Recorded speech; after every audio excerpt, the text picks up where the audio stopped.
Well, to the campers attending the Crossover Hoops Invitational in Hannibal this morning, a brush with guest speaker Ashton Luttrull is a glimpse into their hoped-for futures. All-state superstar at Highland High School, honor student to boot, and eventual Division I scholarship basketball player.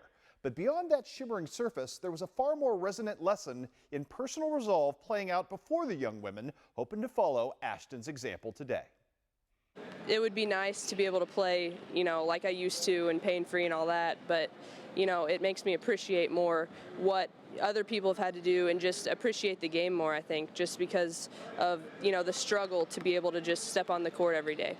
Ashton Luttrull attained the dream, but keeping it alive through the catastrophic knee injury she suffered 4 years ago has been the greater triumph, the one she was determined to share today. It may have robbed her of many of the assets and skills that came to her so easily in her Highland days, but she refuses to let it rob her of the game itself. Through red shirts and rehabs, she settled for a lesser role at SEMO than her natural talents, pre-injury, would have suggested.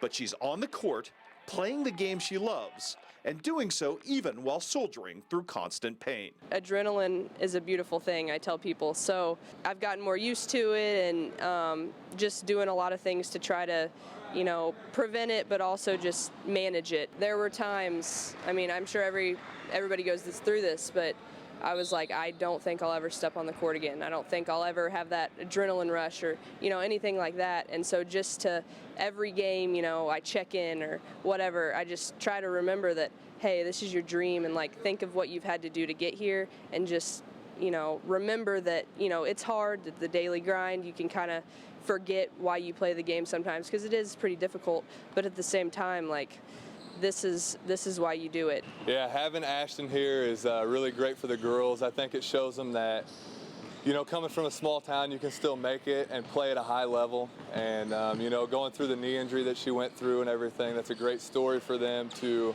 hear about overcoming obstacles.